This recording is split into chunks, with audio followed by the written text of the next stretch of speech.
Hola, ¿cómo les va? Dios les bendiga. Qué bueno poder compartir con ustedes la palabra de Dios. Qué bueno que podamos acercarnos a Él, sabiendo que Él se acerca a nosotros y así poder estrechar nuestro vínculo con Él y así poder crecer y desarrollarnos en la fe. En esta ocasión vamos a tener la oportunidad de crecer en la gracia. ¿De qué forma? ¿De qué manera? Pudiendo ver el trato de Dios con el pueblo de Israel, pudiendo ver el trato de Dios también con los gentiles, con nosotros que no somos judíos, y cómo su sacrificio, cómo su entrega de amor es la que nos guía en este tiempo de gracia, en este tiempo de amor, en este tiempo donde se necesita tanto el amor de Dios en nosotros y también nosotros para con aquellos que no conocen de Dios. En Éxodo capítulo 20, versículo 1 al 17, allí vemos los 10 mandamientos, cuando Dios a través de Moisés envía al pueblo de Israel 10 mandamientos, 10 ordenanzas, 10 preceptos, porque el pueblo de Israel había pasado 400 años en Egipto como esclavo, con costumbres, con tradiciones que no eran del agrado de Dios. Además, iba a ser introducido en una tierra donde habían diferentes pueblos también, con culturas, con costumbres y tradiciones que tampoco eran del agrado de Dios. Entonces Dios, a través de Moisés, envía al pueblo de Israel estos 10 mandamientos, estas ordenanzas, que luego en el libro de Levítico podemos ver que se esparcieron y se desarrollaron en todas las áreas de la vida del pueblo de Israel.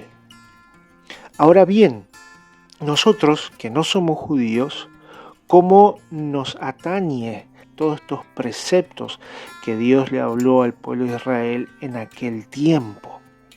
Vemos en Hechos capítulo 15, cuando la primera iglesia iba creciendo, se iba desarrollando, vemos que había algunos judíos que creían en Jesucristo como el Mesías y les decían a aquellos que no eran judíos y que habían creído en Jesucristo que debían cumplir estas costumbres, estos preceptos, estos mandamientos que Dios le había dado al pueblo de Israel. Y otros que se oponían y decían que no. Hasta que llegaron en oración a un acuerdo, y lo menciona en el versículo número 29, que dice así. El 28 también vamos a leer. Porque ha parecido bien al Espíritu Santo y a nosotros no imponernos ninguna carga más que estas cosas necesarias, que os abstengáis de lo sacrificado a ídolos, de sangre, de ahogado y de fornicación, de las cuales cosas, si os guardareis, bien haréis, pasadlo bien. Entonces vemos que los ancianos, con los apóstoles y con el acuerdo del Espíritu Santo, decidieron tener estas 4 cosas para aquellos gentiles, los que no eran judíos y creían en Jesucristo, que era lo que tenían que guardar, que tenían que tener en cuenta. Y entonces menciona el no comer carne sacrificada a los ídolos, el no comer tampoco carne de animales estrangulados, ni sangre, ni cometer inmoralidades sexuales. Les ponen estas 4 cosas para que tengan en cuenta y puedan cuidarse en la práctica en sus vidas. Ahora bien, a medida que va avanzando la Iglesia de Jesucristo, vemos la carta que le envía el apóstol Pablo a los hermanos que estaban en la ciudad de Corinto.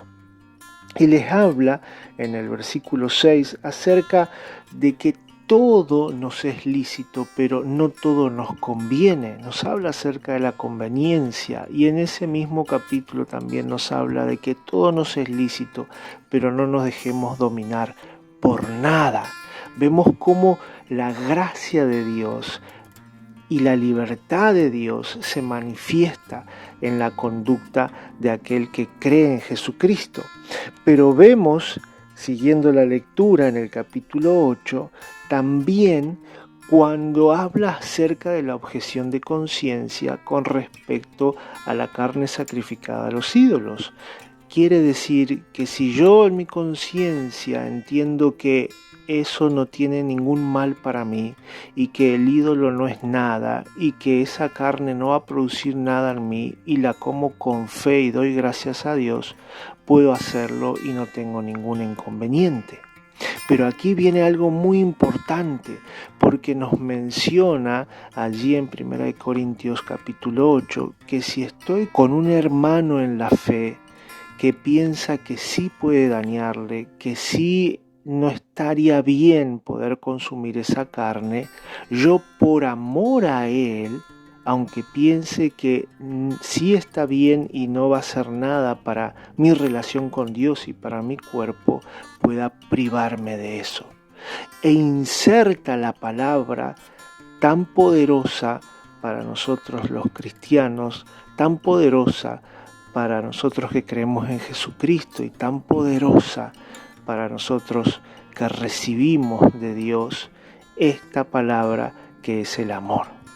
Que por amor a mi hermano me prive de mi libertad. Que por amor a mi hermano me prive de mi derecho.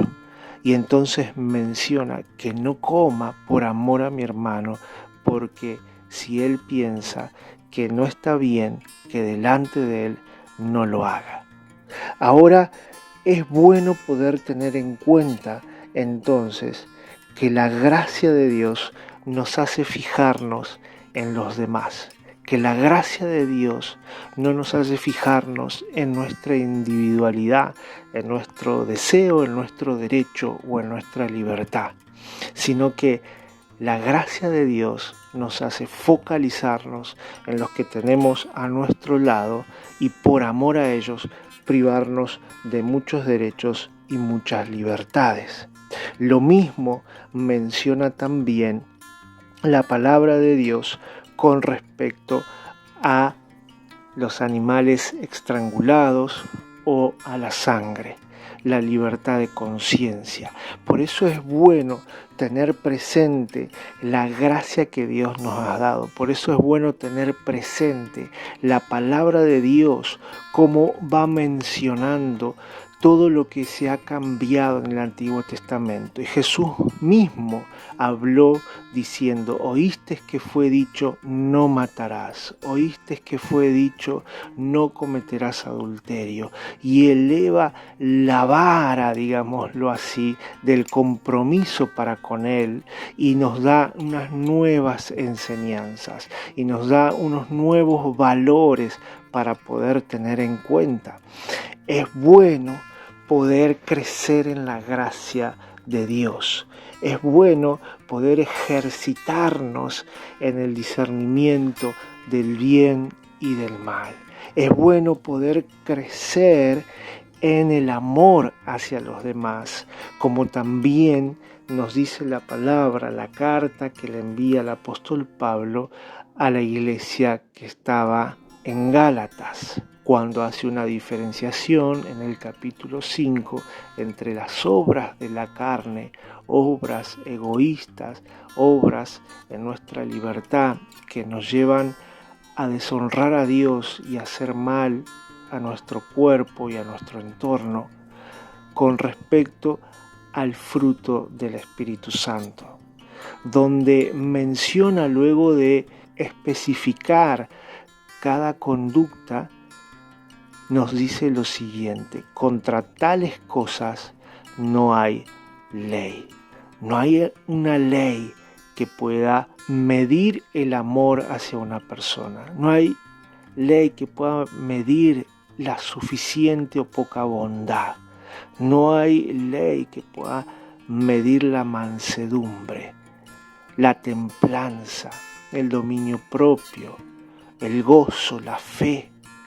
Por eso es bueno poder tener presente y crecer en la gracia de Dios, en el amar a Dios con todo nuestro corazón, con toda nuestra alma, con toda nuestra mente, en el amar al prójimo como a uno mismo, donde Jesús menciona estos mandamientos, los resume, pero los eleva de categoría para poder mirar a Dios y mirar a los demás y manifestarnos en las relaciones con estas características, con este fruto del Espíritu Santo tan poderoso y tan maravilloso que elimina toda ley. Qué bueno poder crecer en la gracia de Dios, donde reina el amor por los demás y la negación, la administración de nuestros derechos y nuestras libertades.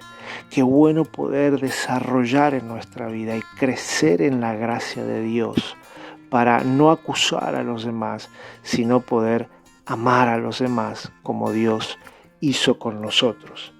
Quisiera terminar leyendo en la carta a los Efesios, en el capítulo 2, a partir del versículo 14, dice así: porque Él, hablando de Jesús, es nuestra paz, que de ambos pueblos hizo uno, derribando la pared intermedia de separación, aboliendo en su carne las enemistades, la ley de los mandamientos expresados en ordenanzas, para crear en sí mismo de los dos un solo y nuevo hombre, haciendo la paz, y mediante la cruz reconciliar con Dios a ambos en un solo cuerpo, matando en ella las enemistades. Y vino y anunció las buenas nuevas de paz a vosotros que estabais lejos y a los que estaban cerca, porque por medio de él los unos y los otros tenemos entrada por un mismo espíritu al Padre. Qué bueno poder crecer en la gracia de Dios. Qué bueno poder enfocarnos en desarrollar las características del Espíritu Santo. Qué bueno saber que la gracia de Dios es sublime y elevada, donde nosotros debemos menguar y poder amar a los que están a nuestro alrededor. Oramos. Gracias te damos, Dios bendito, por todo lo que haces a nuestro favor. Gracias, Señor, te damos porque podemos ver a través de la historia tu manifestación, tu relación, tu vínculo con un pueblo, Señor. Cómo tú obraste, cómo tú ordenaste, cómo tú les aconsejaste, Señor, cómo debían comportarse. Gracias, Señor, porque te hiciste carne y viniste a este mundo. Gracias porque nos mostraste tu gracia sobrenatural.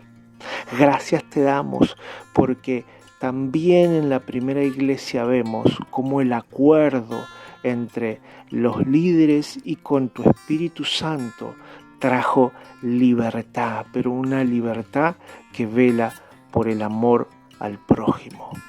Bendito Dios, ayúdanos a crecer en tu gracia, ayúdanos a, sabiendo que tenemos libertad y derechos, poder poner prioridad a las demás personas. Gracias, Señor, te damos porque tu Espíritu nos enfoca en tu palabra y nos hace desarrollarnos sin ley, pero creciendo en tu gracia, creciendo en el fruto de tu Espíritu Santo. Te bendecimos y bendigo de igual manera a todo aquel que se acerca al canal para recibir palabra de vida, palabra de paz, palabra de amor. Tu presencia inunde su corazón y su casa y le prosperes de forma sin igual. En el nombre de Jesús. Amén y amén.